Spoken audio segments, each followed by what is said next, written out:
Fala pessoal, bora comentar hoje sobre a Klabin. Será que não é mais uma oportunidade no quesito preço? E o pessoal fica distorcendo o que eu falo e parece que acham que eu falo mal da empresa, sendo que não é o caso na Klabin. Aí bora lá, o primeiro ponto só para trazer certo contexto de como a empresa ganha dinheiro e alguns pontos principais do novo balanço que a empresa reportou. Primeiro ponto, a Klabin possui florestas próprias, tanto de pinos e eucaliptos, e uma parte dessa loze a empresa vende e é exportada, e outra parte a empresa utiliza para fazer os seus produtos, tanto de papéis e embalagens. Fora isso, a Klabin também compra aparas, aquele papel usado, para reciclar e fazer novamente o seu produto. Outro ponto, qual é a utilidade dos produtos da empresa? Tem a parte de filtros de papel, tem a parte de fraldas para crianças e também para adultos, tem a parte de papel cartão para bebidas, caixas de leite, tem sacos industriais, que a empresa é líder de mercado nesse segmento, tem a parte de papelão ondulado, para utilizar, por exemplo, para frigoríficos e também para caixas de frutas e etc. Então perceba que são produtos muito úteis e dificilmente iremos imaginar que não iremos utilizar mais. Fora isso, a empresa possui a liderança de mercado em papéis e embalagens no Brasil, Kraftliner 61% de fatia de mercado, papel cartão 35% de fatia de mercado, sacos industriais 50% e caixas de papelão 22%. E a empresa cita o percentual da destinação das vendas, que 67% vai para o segmento alimentício, 13% bens de consumo, 12% outros e 8% para construção. Então, faça chuva, faça sol, você vai acabar consumindo certo alimento que precisará de papéis e embalagens. Então, grande parte da receita da empresa acaba sendo bem resiliente. Outro ponto na parte dessa loze, olhando aqui o mercado mundial, a perspectiva é de uma taxa de crescimento de 2,2% ao ano entre 2021 até 2026. Então, a parte de papéis e embalagens no Brasil cresce acima do que o PIB e a parte dessa loze, que representa uns 30% do resultado, também possui perspectiva de crescimento. Então, nos dois grandes blocos que a empresa atua, tem perspectiva de crescimento. Além do mais, um grande diferencial é que o Brasil realmente é muito abençoado, principalmente na parte de agronegócio. E olha esse ponto que é fantástico, produtividade florestal, tanto em pinos e eucalipto, e olha que a Klabin possui uma produtividade acima do que a média brasileira. Fora que a Klabin também possui uma produtividade acima do que outros países. Então esse ponto é um grande diferencial para a empresa. E o mesmo fato acontece com a Suzano, que é a top 1 do mundo na parte dessa loze. E aqui comentando brevemente sobre o balanço do segundo TRI, a empresa cita que das vendas totais de quase 1 milhão de toneladas, 37% foi para a parte dessa loze, 36% papéis e 27% na parte de embalagens. E a empresa cita que quase 60% do restado veio do segmento de papéis e embalagens e 42% da parte dessa loze. Porém, olhando mais para o médio prazo, com a entrega do projeto Puma II, a empresa cita que no futuro a perspectiva é que o segmento de papéis e embalagens representem então 73% do seu EBITDA e 27% oriundo do segmento dessa loze. E essa parte acaba sendo positiva porque os preços desse segmento são bem mais estáveis e a demanda cresce de forma gradual, enquanto a parte dessa loze, o preço é uma montanha russa, o que pode gerar certa volatilidade para o resultado da empresa. Outro ponto, relativo ao segundo TRI, a empresa teve um crescimento de 16% no volume de vendas, a receita cresceu 15% e o EBITDA ajustado saltou em 53%. Então foi uma combinação de crescimento no volume de vendas, preço e também no controle de custos, até porque o custo caixa total caiu em 11% e também o custo do produto vendido caiu em 12%. Fora que a empresa ainda teve uma queda com despesas com vendas gerais e administrativas em 4%. Então, receita crescendo, com custos caindo, isso acarretou no crescimento do EBITDA e também das suas margens.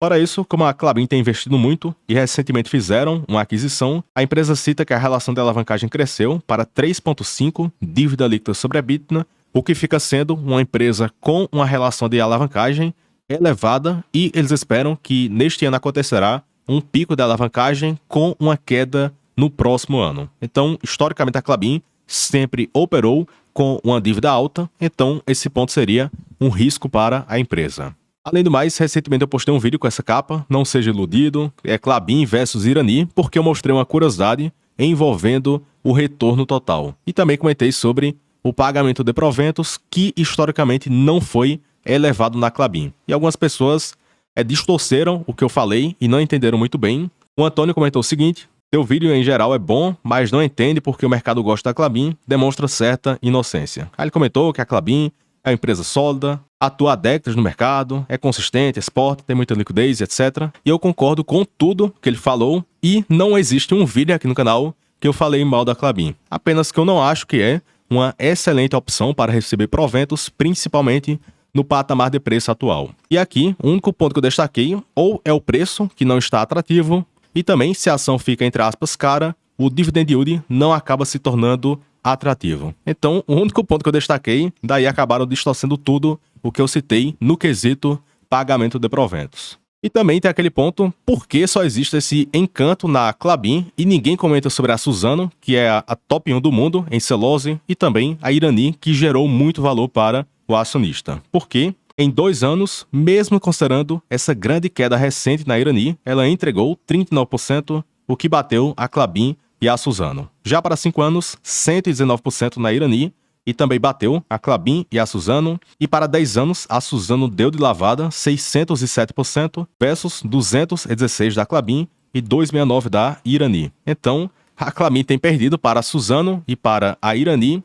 e parece que ninguém destaca esse ponto e só fica endeusando a empresa como se fosse uma grande maravilha. Fora que esse comparativo considera que a Klabin está até próxima do que a máxima histórica, principalmente ajustada por proventos, enquanto a Suzano e a Irani caíram na cotação. Então a comparação está até mais tendenciosa para a Klabin e mesmo assim a empresa não conseguiu bater essas duas empresas. Fora que nos últimos 20 anos a Irani entregou 6.000% e a Klabin 1.158%. Então não tem uma conclusão para dizer que a Klabin é pior do que as outras, apenas que eu estou destacando que não deveria existir todo esse endeusamento na empresa, até porque outras empresas do mesmo segmento de atuação entregaram uma performance bem melhor. Então, se fosse para falar bem, o mercado deveria destacar com mais frequência tanto a Irani e a Suzano. Então, aquele ponto, não quero ser o dono da verdade, nem nada, nem tem conclusões sobre isso aqui, até porque retorno passado não é garantia de retorno futuro e, de fato, a Klabin pode surpreender e pode gerar uma performance bem diferenciada versus a Suzano e a Irani. E, como vimos, a Klabin é uma excelente empresa, tem vários diferenciais competitivos, apenas que eu estou destacando que a empresa não deveria ser a top 1 do pódio que o pessoal fica falando bastante da empresa. Daí tem aquele outro ponto, você está falando isso porque é sócio da Irani. E esse ponto possui zero influência e eu não fico passando pano para nenhuma empresa. Inclusive, recentemente eu comentei que a Irani reportou um péssimo balanço e há 3 trimestres que a empresa tem entregue números abaixo do que o esperado. Então, mesmo sendo sócio da Irani, não vou passar pano, e se o resultado for ruim, eu irei falar. E também, se acontecer o caso contrário, de reportarem um bom resultado, por exemplo, como aconteceu com a Klabin, vou falar bem e foi o fato que aconteceu. Então aqui não tem se passar pano, é porque eu sou sócio ou porque eu não possuo certa empresa na carteira, que eu irei falar bem ou mal de certa empresa. Outra reflexão, então se você falou tão bem da empresa, que a Klabin é boa, tem vários diferenciais, etc., então por que não compra a empresa? Então, você pode achar certa coisa boa, mas você não acha o preço atrativo. E esse ponto é o que me pega aqui na empresa, que eu acho excelente, porém o preço atual eu não acho que está interessante para aportar. E neste vídeo aqui ao lado, que eu postei há mais de um ano, eu destaquei que a Klabin poderia ser uma grande barganha quando a empresa despencou na cotação e a perspectiva era positiva. E aparentemente a empresa não é toda aquela barganha em comparação com períodos passados. Daí, o vídeo que eu destaquei foi publicado no dia 5 de abril de 23 e a cotação ajustada por proventos é de R$ 3,06 e desde então a empresa subiu 43% entre alta na cotação mais a reaplicação de proventos. Então, na época, eu estava correto em achar a empresa barata e de fato aconteceu uma boa geração de valor desde então. Então, o que me pega aqui na Klabin, no momento é o preço e não a qualidade da empresa. Fora isso, quando o preço de certo ativo fica caro, mútuos mais elevados, esse ponto acaba acarretando em um dividendo menor para o acionista. E para este ano, A projeção é de um provento de 5,6% a no máximo 6%, então no quesito yield não seria toda aquela maravilha. Então sim, a empresa deverá pagar proventos, mas o dividend yield não será tão atrativo assim. Outro ponto, a Klabin também está cotada acima do que o meu preço teto, mas eu acabei omitindo em respeito aos membros do canal. Aí caso você possa interesse, se torne membro, tem a planilha completa com mais de 60 empresas, atualizações mensais, trimestrais, com projeções de lucros, dividendos, preço teto e muito mais. Aí caso você possa interesse, é só se tornar membro, se não gostar, é zero enrolação e cancela em um clique. Outro ponto é que apesar da piora no resultado, a Irani ainda continua mais barata no quesito EV sobre a EBITDA e também EV sobre lucro operacional, e também o provento da Irani acaba sendo maior do que o da Klabin e o da Suzano no quesito dividend yield. E se considerar a recompra de ações, chega próximo do que 10%. Fora que o endividamento acaba sendo mais controlado versus a Klabin e a Suzano. Então a Irani é uma microcap que tem esse potencial de crescimento na parte de embalagens e também resinas, e a empresa aparentemente está mais barata do que os seus pares e ainda gera um provento um pouco melhor.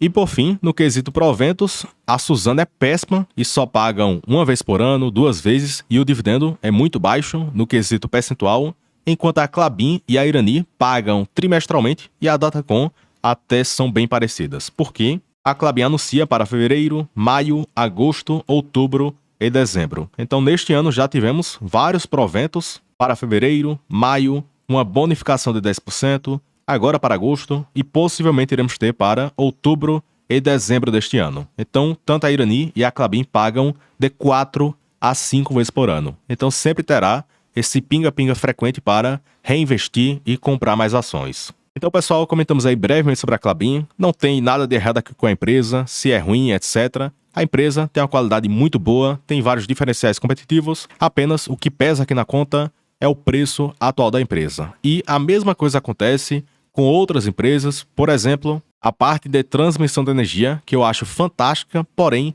eu não acho que o preço está atrativo. Então, é apenas este ponto, e se estivesse barata, provavelmente eu estaria olhando para a empresa.